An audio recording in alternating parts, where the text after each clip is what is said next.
അങ്ങനെ ഇപ്പോൾ നമ്മുടെ ബാറ്റ്മാൻ മറ്റുള്ളവരെ അവിടെ നിന്ന് രക്ഷപ്പെടുത്തിയിട്ട് ജോക്കറിനെയും ഹാർലിക്വിനെയും പിടികൂടുവാനായി ഒറ്റയ്ക്ക് കപ്പലിൽ നിൽക്കുകയാണ്. ഇപ്പോൾ ആ കപ്പലിൻ്റെ മുകളിൽ നിൽക്കുന്ന ജോക്കറിനോടും ഹാർലിക്വിനോടും വേഗം താഴോട്ട് ഇറങ്ങി വരാനും ഈ കപ്പൽ തകരുന്നതിന് മുമ്പ് നമുക്ക് രക്ഷപ്പെടാമെന്ന് ബാറ്റ്മാൻ പറഞ്ഞതും നമുക്ക് ആർക്കും രക്ഷപ്പെടേണ്ടായെന്നും നമുക്ക് എല്ലാവർക്കും ഒന്നിച്ച് മരിക്കാമെന്നും പറഞ്ഞ് ജോക്കറും ഹാർലിക്വിനും എന്തോ ഒരു ബോംബ് പോലത്തെ സാധനം കത്തിച്ച് താഴോട്ട് ഇട്ടതും അപ്പോൾ തന്നെ ആ കപ്പൽ പൊട്ടിത്തെറിക്കുകയാണ്. ആ പൊട്ടിത്തെറിയിൽ നമ്മുടെ ബാറ്റ്മാനും പെടുകയാണ്.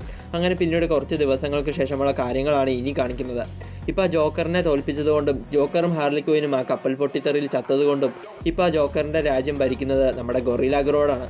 പുള്ളിക്കാരൻ്റെ കൂടെ കാറ്റ് വുമണും ആ കെട്ടിടത്തിൽ നിൽക്കുന്നുണ്ട്.